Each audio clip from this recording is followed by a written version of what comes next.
गुप्त वारिस। एक आम आदमी जो निकाला छुपे हुए साम्राज्य का मालिक। मुस्कराया। वह छिपा सम्राट था जो सिंहासन पर नहीं, लोगों के दिलों में राज करता है, और यही उसकी सबसे बड़ी ताकत थी। अगला एपिसोड। दिल्ली की सर्द सुबह में संसद मार्ग पर सन्नाटा था। आरव मिश्रा मंच से उतर चुका था, लेकिन उसकी कही बातों की गूंज हर चैनल, हर मोबाइल स्क्रीन पर फैल चुकी थी। छिपा सम्राट, अब यह शब्द अफवाह नहीं, सवाल बन चुका था। सरकार ने जांच समिति बनाई और आरव को सुरक्षा कारणों से एक गुप्त स्थान पर ले जाया गया। वहीं दूसरी ओर रुद्र अपने कांच के दफ्तर में खड़ा शहर को देख रहा था। उसकी मुट्ठी भींची हुई थी। इतिहास को फिर से लिखने नहीं दूंगा, उसने अपने आदमी अमन वर्मा से कहा। योजना साफ थी, आरव की विश्वसनीयता तोड़नी होगी। गुप्त ठिकाने में काव्या ने आरव के सामने एक पुरानी तलवार रखी। मूठ पर वही सूर्य सिन्हा का चिन्ह था। यह उज्जैन से मिली है, काव्या बोली। तलवार को छूते ही आरव को अजीब सा कंपन महसूस हुआ, जैसे यादें जाग उठी हों। उसे महल के गलियारे, न्यायसभा और एक शपथ की आवाज सुनाई दी, सत्ता नहीं, धर्म की रक्षा। तभी खबर आई, जांच समिति के एक सदस्य प्रो शरद जोशी पर हमला हुआ है। संदेश साफ था, पीछे हटो। आरव ने पहली बार नेतृत्व का भार महसूस किया। उसने कहा, हम पीछे नहीं हटेंगे। सच्चाई डर से बरी होती है। उसी रात सोशल मीडिया पर एक वीडियो वायरल हुआ।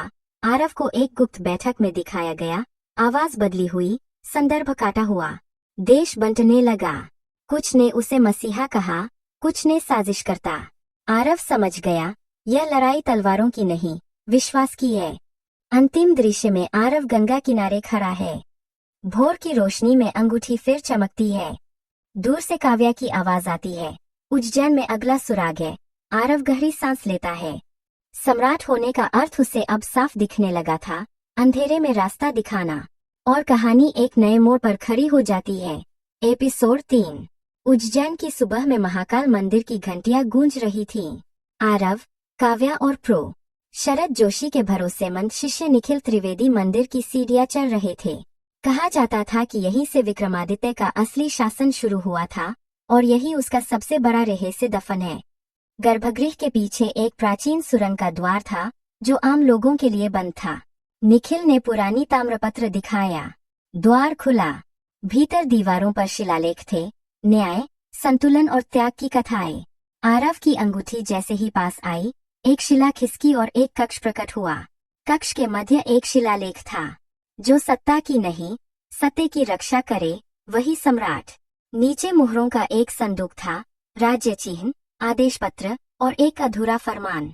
फरमान बताता था कि विक्रमादित्य ने स्वयं सिंहासन छोड़ा था, ताकि सत्ता कुछ हाथों में न सिमटे। यह इतिहास नहीं, छिपाई गई सच्चाई थी। अचानक सुरंग में कदमों की गूंज हुई। रुद्र के लोग। नेतृत्व कर रहा था अमन वर्मा। टकराव हुआ। अंधेरे में मशाले गिरी, शिलाएं टूटीं। काव्या ने संदूक उठाया, निखिल ने रास्ता रोका। आरव ने तलवार थामी। पहली बार उसे चलाने की जरूरत पड़ी, पर उसने वार नहीं किया। उसने कहा, रुको। यह लड़ाई हिंसा से नहीं जीती जाती। उसी क्षण पुलिस सायरन गूंजी। किसी ने सूचना दी थी, शायद शहर ने फिर साथ दिया। अमन पीछे हटा, पर जाते जाते चेतावनी छोड़ गया, दिल्ली में फैसला होगा। बाहर आते ही खबर मिली, सरकार ने आपात बहस बुलाई है, और एक चैनल ने दस्तावेजों की प्रामाणिकता पर सवाल उठा दिए हैं। समय कम था। एपिसोड का अंत आरव की आंखों में दृढ़ता के साथ होता है। वह संदूक को देखता है और कहता है, अगर सच अधूरा है, तो उसे पूरा करना मेरी जिम्मेदारी है। दिल्ली बुला रही है, और टकराव तय है। दिल्ली की हवा में बेचैनी थी। संसद का विशेष सत्र शुरू होने से पहले ही सड़कों पर बहस छिड़ चुकी थी। कुछ लोग तख्तियां लिए खड़े थे, सच सामने लाओ, तो कुछ नारे लगा रहे थे, इतिहास से खेल बंद करो। आरव, काव्या और निखिल एक पुराने सरकारी गेस्ट हाउस में ठहरे थे, जहां हर कदम पर निगरानी थी। काव्या ने संदूक खोला। भीतर से एक अंतिम दस्तावेज निकला, विक्रमादित्य की हस्तलिखित वसीयत। उसमें एक नाम था, जो सबको चौंका गया, देवेंद्र राठौर। वही नेता जो आज जांच समिति का प्रमुख था।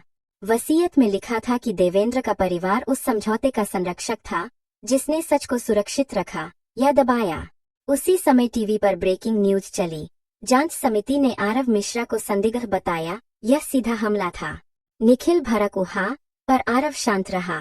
उसने कहा, अगर संरक्षक डर गया तो सच खुद बोलेगा। संसद में बहस शुरू हुई।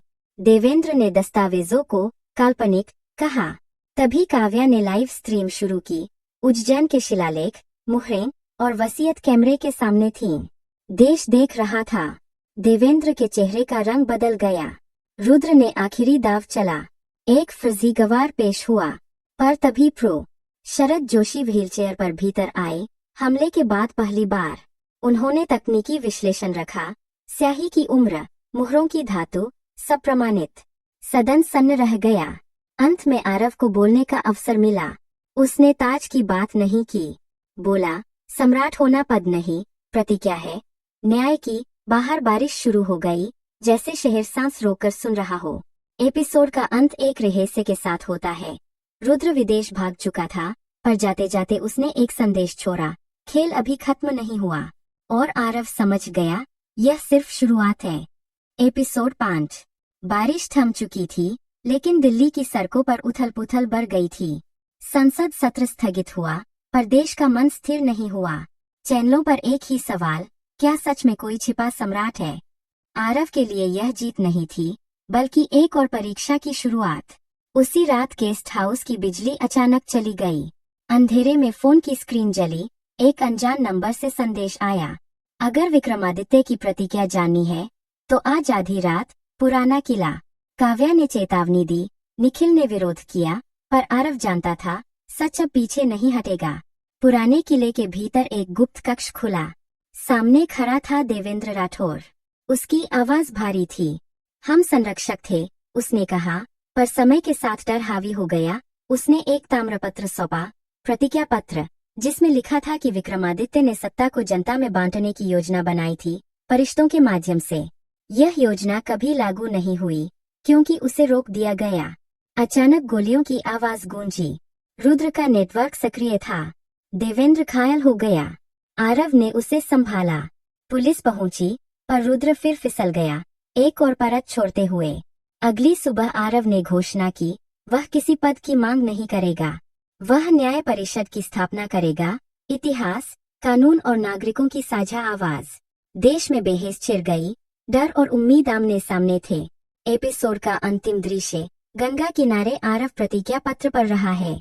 अंगूठी शांत है, जैसे कह रही हो, रास्ता मिल गया। दूर कहीं रुद्र विमान में बैठा मुस्कुराता है। उसकी आंखों में चुनौती है। कहानी अब एक सवाल पर टिक गई है, क्या विचार सत्ता से जीत पाएगा? और जवाब अभी बाकी है। एपिसोड 6। देश भर में न्याय परिषद की चर्चा फैल चुकी थी। शहर शहर सभाएं होने लगीं। छात्र, वकील, इतिहासकार सब अपनी आवाज रखना चाहते थे। लेकिन जैसे जैसे समर्थन बढ़ा, विरोध भी तेज हो गया।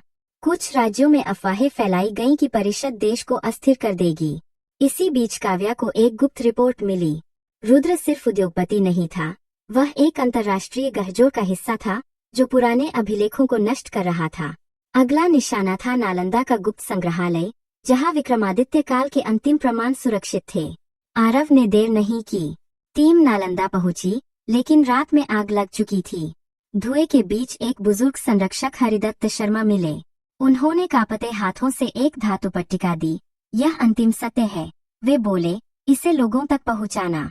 पट्टिका में परिषद की मूल संरचना थी, जनता द्वारा चुनी गई न्यायसभा। यह सत्ता का विकल्प नहीं, उसकी निगरानी थी। आरव समझ गया, यही असली खतरा है उन लोगों के लिए जो अंधेरे में राज करते हैं। एपिसोड का अंत एक मोड़ पर होता है। टीवी पर खबर चलती है, आरव मिश्रा पर देशद्रोह का मुकदमा। आरव शांत है। वह कहता है, जब सच पर आरोप लगते हैं, समझ लो वह असर करने लगा है। और लड़ाई अब खुलकर सामने है। सुबह होते ही देश की अदालतों में हलचल मच गई। आरव मिश्रा पर लगे देशद्रोह के आरोप ने पूरे देश को दो हिस्सों में बांट दिया। कुछ जगहों पर मोमबत्तियां जली, तो कहीं पुतले फूंके गए। आरव स्वयं अदालत पहुंचा, बिना सुरक्षा, बिना भाषण। उसकी खामोशी ही उसका बयान थी। अदालत के भीतर सरकारी वकील ने पट्टिका और परिषद को समानांतर सत्ता बताया। तभी काव्या ने अनुमति लेकर एक वीडियो सबूत पेश किया, नालंदा की आग से पहले का ड्रोन फुटेज। उसमें रुद्र के आदमी साफ दिख रहे थे। जज ने जांच के आदेश दिए। माहौल बदला। उसी समय जेल के भीतर आरव को एक अजीब मुलाकात मिली। एक साधारण कपड़ों में व्यक्ति, शिवनाथ। उसने फुसफुसाकर कहा, सम्राट कभी अकेला नहीं होता। उसने एक कागज थमाया, देश भर के नागरिक समूहों की सूची, जो परिषद के सिद्धांतों पर पहले से काम कर रहे थे। विचार जिंदा था। बाहर खबर आई, रुद्र का विमान एक रहस्यमय दुर्घटना में लापता। साजिश या संयोग? सवाल रह गया। अदालत ने आरव को अंतरिम जमानत दी। एपिसोड का अंतिम दृश्य, आरव जेल के बाहर खड़ा है। लोग नारे नहीं लगा रहे, बस चुपचाप रास्ता दे रहे हैं। उसकी आंखों में पहली बार हल्की मुस्कान है। कहानी एक नई दिशा लेती है, जहां सम्राट नहीं, समाज आगे बढ़ता है। जेल से बाहर निकलते ही आरव ने पहली बार कैमरों से दूरी बनाई। वह जानता था, अब हर शब्द हथियार बन सकता है। काव्या ने सुझाव दिया कि परिषद का काम जमीन पर दिखना चाहिए, बहसों से आगे। उसी शाम न्याय परिषद की पहली खुली सभा बनारस में बुलाई गई, वहीं जहां सब शुरू हुआ था। घाट पर दीप जले। माइक किसी नेता के हाथ में नहीं था। छात्रा अनन्या, किसान रामसुख, वकील फरहान, सबने बारी बारी से अपनी बात रखी। यह दृश्य टीवी पर नहीं, लोगों के मोबाइल पर फैला। देश ने देखा, यह सत्ता नहीं, संवाद है। उसी रात एक चौंकाने वाली खबर आई। रुद्र जिंदा था। वह विदेश से लाइव जुड़ा और आरोप लगाया कि परिषद विदेशी फंडिंग से चल रही है। सबूत के तौर पर उसने कुछ बैंक दस्तावेज दिखाए। शोर मच गया। निखिल ने गहराई से जांच की। दस्तावेज नकली थे, पर एक खाते में असली लेनदेन मिला। नाम चौंकाने वाला था, शिवनाथ। वही व्यक्ति जो जेल में मिला था। भरोसा डगमगाया। आरव ने तुरंत प्रतिक्रिया नहीं दी। उसने कहा, सच को समय दो। अगली सुबह काव्या ने शिवनाथ को खोज निकाला। वह पूर्व जज निकला, गवाह सुरक्षा के लिए छिपा हुआ। खाते का पैसा रुद्र के जाल को उजागर करने के लिए फंसाया गया चारा था। एपिसोड का अंत बनारस की सुबह से होता है। आरव चाय की दुकान पर लौटता है। कुछ देर के लिए ग्राहक पूछता है, सम्राट हो? आरव मुस्कुराता है, नहीं, याद दिलाने वाला। और देश याद करने लगता है। घाट पर सुबह की चाय ठंडी हो रही थी, लेकिन आरव की आंखों में जागा हुआ सवाल गर्म था। याद दिलाने वाला, यह पहचान अब लोगों की जुबान पर थी। तभी काव्या का फोन बजा। आवाज कांप रही थी, आरव, न्याय परिषद की फाइलें लीक हो गई है। दिल्ली में रातों रात एक गोपनीय रिपोर्ट वायरल हो चुकी थी। उसमें परिषद के सदस्यों के नाम, पते, सब कुछ था। यह सीधा खतरा था। और इसके पीछे एक नया नाम उभरा, आर्यन मल्होत्रा, एक युवा टेक मोगुल, जिसे सब रुद्र के पतन के बाद उभरता चेहरा मान रहे थे। आरव समझ गया, खेल ने पीढ़ी बदली है, इरादा नहीं। उसने परिषद की आपात बैठक बुलाई। निर्णय हुआ, सब कुछ सार्वजनिक किया जाएगा। कोई रहस्य नहीं, कोई पर्दा नहीं। अंधेरे से लड़ने का एक ही तरीका है, रोशनी, आरव बोला। उसी रात आर्यन लाइव आया। मुस्कान के पीछे चुनौती थी। अगर तुम सम्राट नहीं, उसने कहा, तो फैसला जनता करे, यह बहस नहीं, दाव था। अगली सुबह देश ने एक अनोखा दृश्य देखा। ऑनलाइन जन सुनवाई। लाखों लोग जुड़े। सवाल पूछे गए, जवाब मिले। आरव ने कोई वादा नहीं किया, बस प्रक्रिया दी। और यही बात बदलने लगी। एपिसोड का आखिरी सीन। स्क्रीन पर वोटिंग काउंट चल रहा है। परिणाम आने ही वाला है। आरव आंखें बंद करता है। दूर कहीं घंटी बजती है। आउट्रो। क्या जनता सच चुनेगी? क्या नया चेहरा पुराने अंधेरे से ज्यादा खतरनाक है? जानने के लिए कहानी सुनते रहिए, देखते रहिए हमारे चैनल को। अगले एपिसोड में बड़ा खुलासा। स्क्रीन पर वोटिंग काउंट रुक गया था। कुछ सेकंड, जो किसी युग जितने लंबे लग रहे थे। आरव की आंखें खुली। मोबाइल की रोशनी में सिर्फ एक शब्द चमका, स्वीकृत। जनता ने न्याय परिषद को स्वीकार कर लिया था। देश में कोई जश्न नहीं हुआ, कोई पटाखे नहीं फूटे। बस एक अजीब सी शांति फैल गई, जैसे लोगों को पहली बार लगा हो कि उनकी आवाज सुनी गई है। आरव ने चैनलों पर आने से मना कर दिया। उसने सिर्फ एक छोटा सा संदेश रिकॉर्ड किया। यह जीत मेरी नहीं है, यह जिम्मेदारी है, आप सबकी। लेकिन हर जीत के साथ एक साया भी चलता है। उसी रात काव्या को एक एन्क्रिप्टेड ईमेल मिला। भेजने वाला आर्यन मल्होत्रा। मैसेज छोड़ा था, मगर खतरनाक। तुमने प्रक्रिया जीती है आरव, अब परिणाम झेलने के लिए तैयार रहो। अगली सुबह शेयर मार्केट धड़ाम से गिरा। अफवाह फैली, विदेशी निवेशक भारत छोड़ रहे हैं। चैनलों ने परिषद को दोषी ठहराना शुरू कर दिया। डर का माहौल बनने लगा। निखिल घबराया, यही तो चाहता था वो। आरव शांत रहा। उसने वही किया जो एक सम्राट नहीं, एक संरक्षक करता है। उसने सभी आर्थिक निर्णय विशेषज्ञों के हवाले कर दिए और सब कुछ लाइव कर दिया। कोई गुप्त मीटिंग नहीं, कोई बंद दरवाजा नहीं। उसी शाम एक और झटका लगा। रुद्र जिंदा था। एक पुराने वीडियो संदेश में उसने कहा, सम्राट छुपा था, इसलिए खतरनाक था। अब सामने है, इसलिए खत्म किया जाएगा। वीडियो यही कट गया। एपिसोड का अंतिम दृश्य। आरव गंगा किनारे खड़ा है। हवा तेज है। अंगूठी भारी लग रही है। काव्या पूछती है, डर लग रहा है? आरव धीमे से कहता है, नहीं, अब असली परीक्षा शुरू हो रही है। आउट्रो। क्या आर्थिक अराजकता सच है या साजिश? क्या रुद्र की वापसी सब कुछ पलट देगी? और क्या छिपा सम्राट अब भी छिपा रह पाएगा? कहानी सुनते रहिए, देखते रहिए हमारे चैनल को, क्योंकि अगले एपिसोड में होगा सबसे खतरनाक मोड़। रात गहरी थी, लेकिन दिल्ली की नींद उचट चुकी थी। रुद्र के वीडियो के बाद देश भर में एक ही सवाल घूम रहा था, वो लौटेगा कैसे? आरव ने पहली बार सुरक्षा बढ़ाने की अनुमति दी। यह डर नहीं था, यह जिम्मेदारी थी। सुबह होते ही एक और झटका लगा। न्याय परिषद के एक प्रमुख सदस्य फरहान अली ने इस्तीफा दे दिया। कारण पारिवारिक दबाव, लेकिन काव्या को शक था। उसने जांच की तो पता चला, फरहान के भाई को विदेश में हिरासत में लिया गया था। यह सीधा संदेश था, पीछे हटो वरना कीमत चुकाओ। आरव ने आपात बैठक में साफ कहा, अगर कोई डर के कारण जाना चाहता है तो रोका नहीं जाएगा। परिषद डर पर नहीं, सच पर खड़ी होगी। यह बात सुनकर कुछ चेहरे शांत हुए, कुछ और डरे। उसी दिन शाम को आर्यन मल्होत्रा सामने आया। इस बार मुस्कान गायब थी। तुमने व्यवस्था को भावनाओं से जीत लिया, उसने कहा, अब तर्क से हारोगे। उसने एक रिपोर्ट जारी की, जिसमें दावा था कि परिषद के कारण प्रशासनिक निर्णय धीमे पड़ रहे हैं। रात को आरव अकेला था। उसने पहली बार अंगूठी उतारकर सामने रख दी। अगर यही वजह है, तो क्या मुझे हट जाना चाहिए? खामोशी में उसे अपने दादा की आवाज याद आई, जब वह भारी लगे, समझो रास्ता सही है। अचानक बिजली चली गई। अंधेरे में एक आवाज गूंजी, सम्राट को छुपना आता था, मरना भी। एपिसोड का आखिरी सीन। दरवाजा खुला है। अंगूठी मेज पर चमक रही है और आरव कहीं दिखाई नहीं देता। आउट्रो। क्या आरव अगवा कर लिया गया है या यह उसकी अपनी चाल है? और क्या अब बिना सम्राट के न्याय परिषद टिक पाएगी? सस्पेंस जानने के लिए कहानी सुनते रहिए, देखते रहिए हमारे चैनल को। अगले एपिसोड में सबसे बड़ा राज खुलेगा। अगली सुबह देश एक नाम पुकार रहा था, आरव मिश्रा। न्यूज टिकर चीख रहे थे, छिपा सम्राट लापता। सोशल मीडिया पर दो धाराएं थीं, कुछ कह रहे थे अपहरण, कुछ फुसफुसा रहे थे रणनीति। काव्या ने हार नहीं मानी। उसने आरव के कमरे की हर चीज देखी। तभी उसकी नजर मेज पर रखी अंगूठी पर पड़ी। अंगूठी के नीचे एक कागज दबा था, सिर्फ 3 शब्द लिखे थे, उठ जाएं। मध्यरात्रि। अकेले। उधर न्याय परिषद डगमगा रही थी।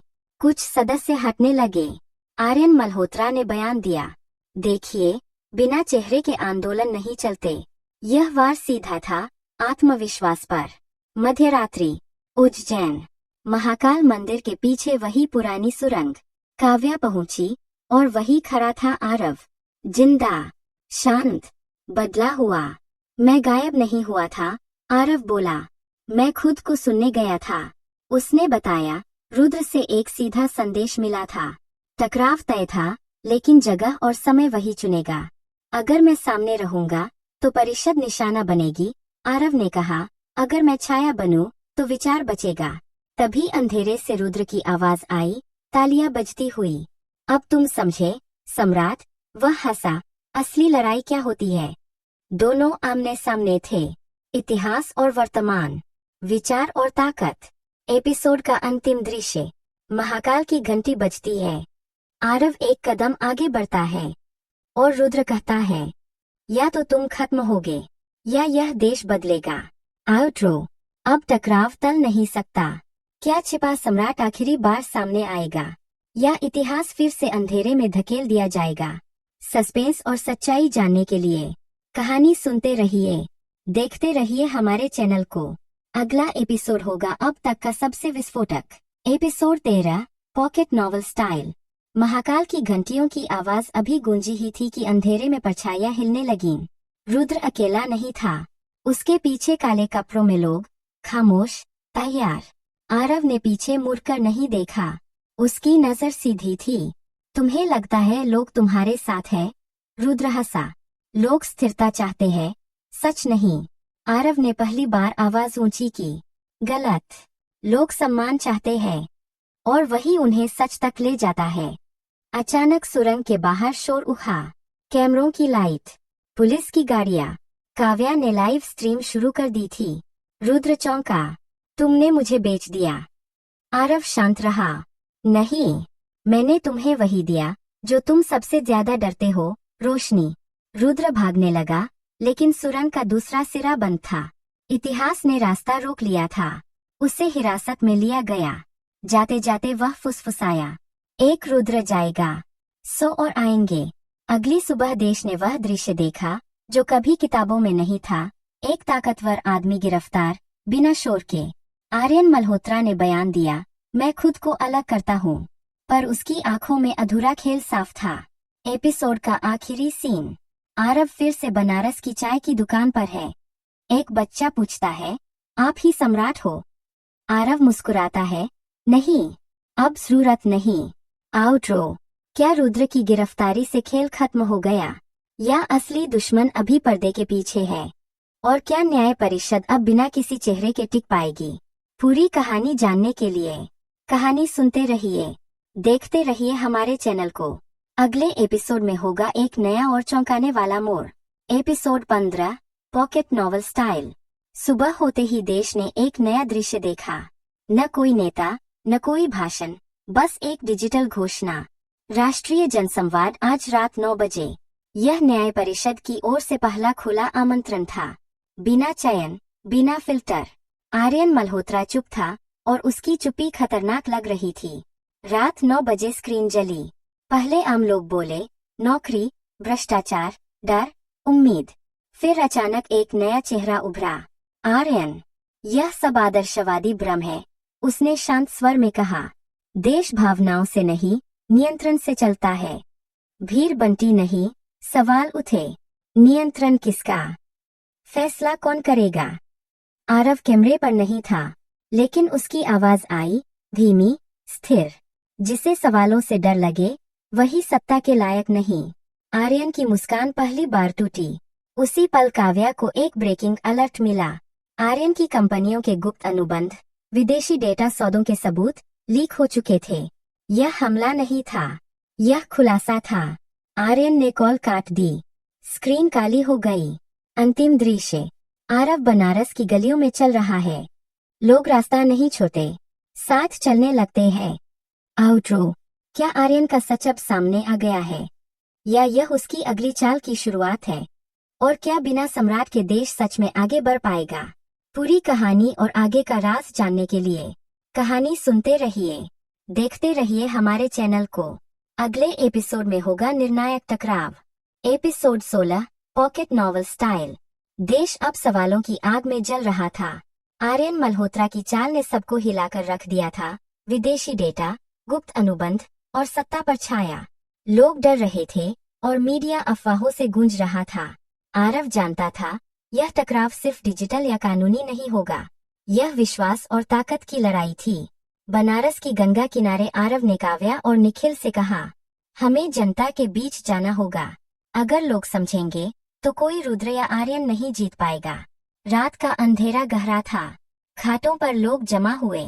आरव ने बिना अंगूठी दिखाए, बिना तख्त दिखाए, सिर्फ अपनी बात रखी, सत्य, न्याय और भरोसा।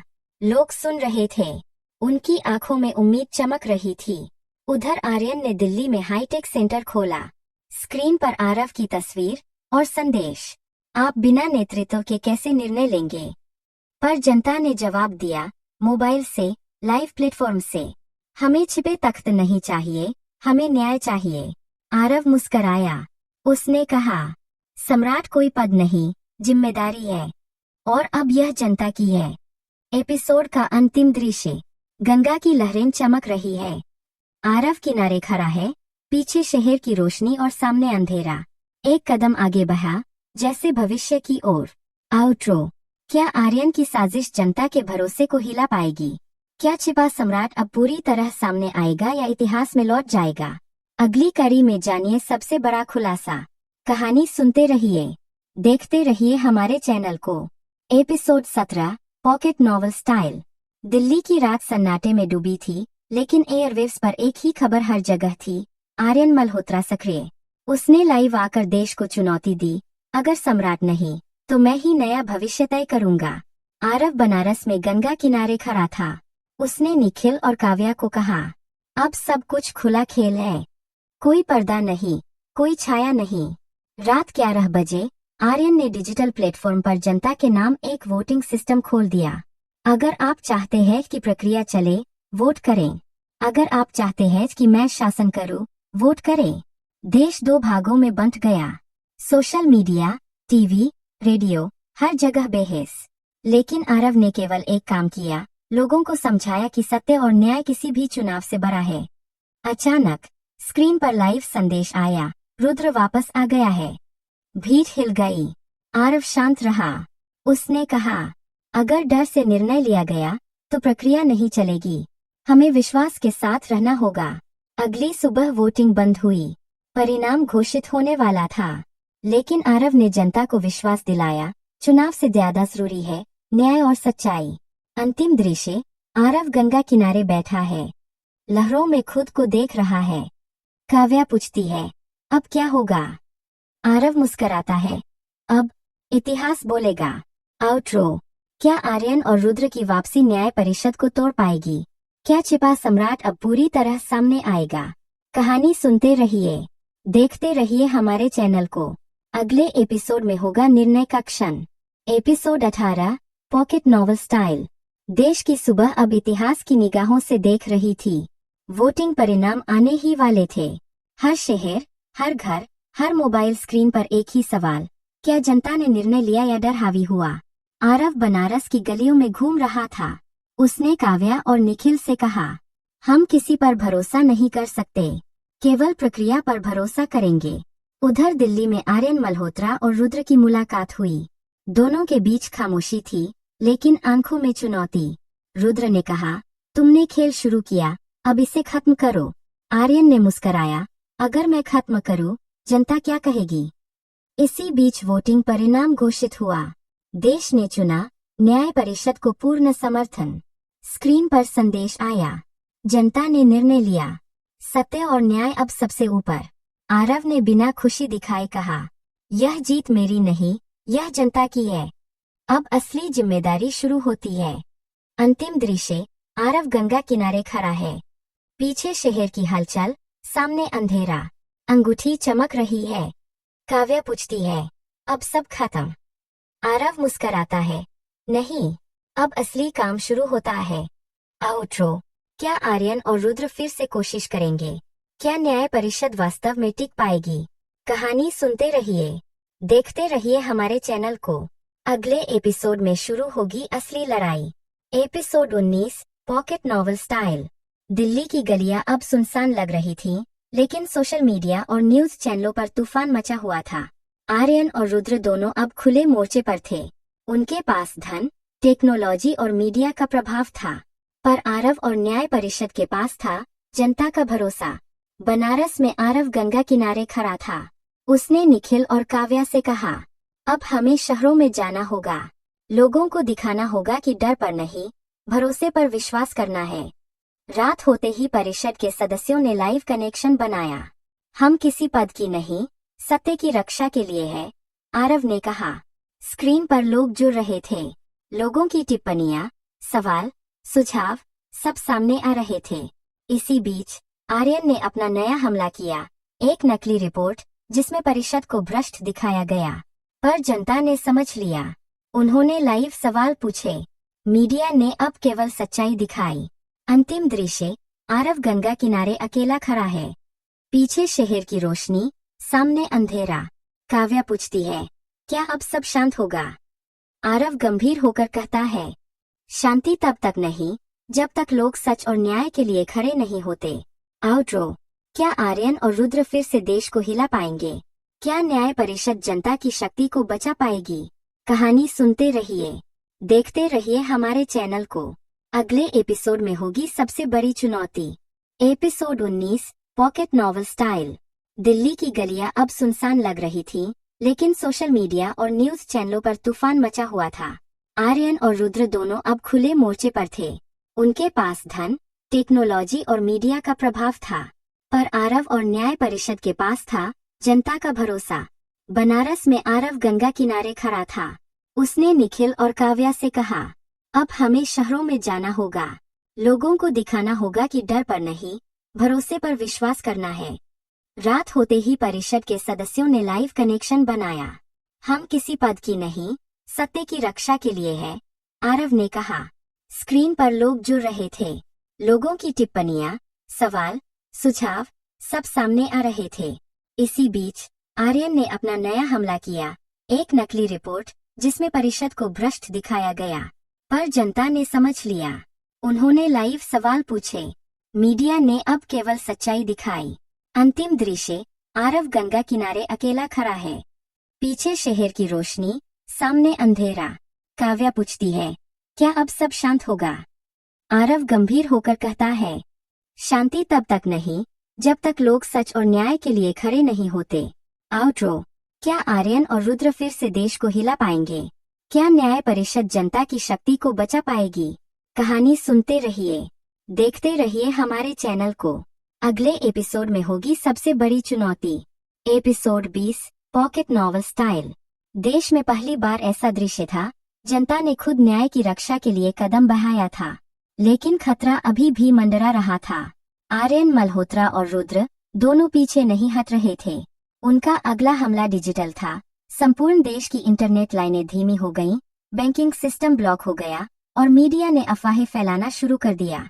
बनारस में आरव गंगा किनारे खड़ा था। उसने निखिल और काव्या से कहा, यह केवल तकनीक नहीं है, यह डर की ताकत है। अगर हम डरेंगे तो सब खत्म। हमें जनता के साथ होना होगा। आरव ने तुरंत लाइव स्ट्रीम शुरू की। उसकी आवाज में डर नहीं, स्थिरता थी। अगर सिस्टम छप है तो हम मिलकर काम करेंगे। अगर अफवाहें फैल रही है तो हम सच्चाई बताएंगे। डर को कभी सत्ता नहीं बनने देंगे। स्क्रीन पर लोग जुड़ने लगे। संदेश, वीडियो और लाइव सवाल आने लगे। यह तकनीकी हमला अब जनता की शक्ति से टकरा रहा था। रात के अंधेरे में रुद्र और आर्यन की टीम घबराई। उन्होंने महसूस किया, जनता अकेली नहीं है। एपिसोड का आखिरी दृश्य, आरव गंगा किनारे खड़ा है, पीछे शहर की रोशनी, सामने अंधेरा। काव्या पूछती है, क्या अब हम सुरक्षित हैं? आरव मुस्कुराता है, सुरक्षा शब्द नहीं, जिम्मेदारी है, और यही असली शक्ति है। आउट्रो, क्या डिजिटल हमला जनता की शक्ति को हिला पाएगा? क्या आर्यन और रुद्र की योजना सफल होगी? कहानी सुनते रहिए, देखते रहिए हमारे चैनल को। अगले एपिसोड में होगी निर्णायक टकराव की तैयारी। Episode 21, pocket novel style. देश अब सन्नाटा और हलचल दोनों में फंसा था। आर्यन और रुद्र ने अपने आखिरी दाव खेलने की तैयारी कर ली थी। देश की मीडिया और टेक्नोलॉजी को पूरी तरह अपने कब्जे में लेना। बनारस की गलियों में आरव गंगा किनारे खड़ा था। उसने निखिल और काव्या से कहा, अब हमें केवल जनता के भरोसे पर नहीं, उनकी सक्रिय भागीदारी पर भरोसा करना होगा। बिना आवाज के न्याय टिक नहीं सकता। रात के 11 बजे देश भर में डिजिटल कनेक्शन अचानक ब्लॉक हो गया। आर्यन की योजना काम कर रही थी, लोगों को डराना, भ्रमित करना और परिषद की विश्वसनीयता पर सवाल उठाना। लेकिन आरव ने वही किया जो कोई सम्राट नहीं करता, छाया बनकर नेतृत्व दिखाया। लोगों ने मोबाइल और टीवी पर खुद जुड़कर अपने सवाल उठाए। काव्या ने लाइव रिपोर्ट दी, यह जनता का जादू है। लोग अकेले नहीं, सब साथ है। अचानक रुद्र ने स्क्रीन पर लाइव आया। उसकी आवाज ठंडी थी। सम्राट ने छाया बनाई, पर मैं अंधेरे से काम करता हूँ। देखो कौन जीतता है। अंतिम दृश्य, आरव गंगा किनारे खड़ा है। अंगूठी हल्की चमक रही है। काव्या पूछती है, क्या अब जीत हमारी होगी? आरव गंभीर होकर कहता है, यह सिर्फ शुरुआत है, असली लड़ाई अब सामने है। आउट्रो, क्या आर्यन और रुद्र की ताकत जनता के भरोसे को तोड़ पाएगी? क्या छिपा सम्राट अब पूरी तरह सामने आएगा? कहानी सुनते रहिए, देखते रहिए हमारे चैनल को। अगले एपिसोड में होगा असली निर्णायक मुकाबला। Episode 22, pocket novel style. देश में अब तनाव का माहौल था। आर्यन और रुद्र ने अपना आखिरी दाव खेलने का निर्णय लिया। देश के प्रमुख शहरों में अफवाह और तकनीकी ब्लैकआउट फैला देना। सरकार और मीडिया पंगु हो गए थे। बनारस में आरव गंगा किनारे खड़ा था। उसने निखिल और काव्या से कहा, अब सिर्फ निर्णय लेने का समय नहीं है, बल्कि जनता को सत्य का सामना करने देना है। हमें उन्हें दिखाना होगा कि डर कभी जीत नहीं सकता। रात को न्याय परिषद की लाइव सभा हुई। आरव ने सीधे जनता से कहा, यदि आप डर से निर्णय लेते हैं तो जीत नहीं होगी। यदि आप भरोसे और सच्चाई के साथ खड़े हैं तो इतिहास हमारा साथ देगा। लोग जुड़ रहे थे। हर शहर से आवाज आ रही थी। उधर रुद्र ने अपनी टीम को चेताया, अगर जनता साथ नहीं देती तो इसे पलट दो। लेकिन स्क्रीन पर दिख रही जनता ने उसका चेहरा तोड़ दिया। भय और भ्रम काम नहीं कर रहे थे। अंतिम दृश्य, आरव गंगा किनारे खड़ा है। काव्या पूछती है, क्या अब हम सुरक्षित हैं? आरव मुस्कुराया, सुरक्षा केवल शब्द नहीं, जनता की जागरूकता है, और यही हमारी असली ताकत है। आउट्रो, क्या रुद्र और आर्यन जनता के भरोसे को हिला पाएंगे? क्या छिपा सम्राट पूरी तरह सामने आएगा? कहानी सुनते रहिए, देखते रहिए हमारे चैनल को। अगले एपिसोड में होगा सबसे बड़ा खुलासा और निर्णायक मोड़। Episode 23, pocket novel style. देश अब सबसे बड़े टकराव की राह पर खड़ा था। आर्यन और रुद्र ने अपने आखिरी हथकंडे आजमाने की तैयारी कर ली थी। सब कुछ नियंत्रण में लेने की पूरी साजिश। बैंक, मीडिया, सोशल मीडिया, सब पर उनका दबदबा था। बनारस में आरव गंगा किनारे खड़ा था। उसने निखिल और काव्या से कहा, अब समय केवल प्रतीक्षा का नहीं है, हमें जनता के बीच जाकर दिखाना होगा कि सच्चाई डर से बड़ी है। रात को न्याय परिषद की एक विशेष सभा लाइव हुई। आरव ने सीधे जनता से कहा, अगर आप डर के आगे हुकेंगे तो इतिहास वही लिखेगा जो ताकतवर चाहते हैं। अगर आप भरोसे के साथ खड़े हैं तो बदलाव संभव है। उधर आर्यन और रुद्र ने डिजिटल हमला तेज कर दिया, लेकिन अब जनता भी तैयार थी। लोग खुद स्क्रीन पर जुड़ रहे थे, सवाल पूछ रहे थे और अफवाहों का सामना कर रहे थे। रुद्र और आर्यन पहली बार हारे महसूस कर रहे थे, क्योंकि उनके खेल के सामने जनता की जागरूकता आ गई थी। अंतिम दृश्य, आरव गंगा किनारे अकेला खड़ा है। पीछे शहर की रोशनी, सामने अंधेरा, हाथ में अंगूठी। काव्या पूछती है, क्या अब सब खत्म हो गया? आरव मुस्कराता है, नहीं, अब असली फैसला जनता का होगा। आउट्रो, क्या जनता की शक्ति रुद्र और आर्यन की साजिश को नाकाम कर पाएगी? क्या छिपा सम्राट अब पूरी तरह सामने आएगा? कहानी सुनते रहिए, देखते रहिए हमारे चैनल को। अगले एपिसोड में होगा निर्णायक खुलासा।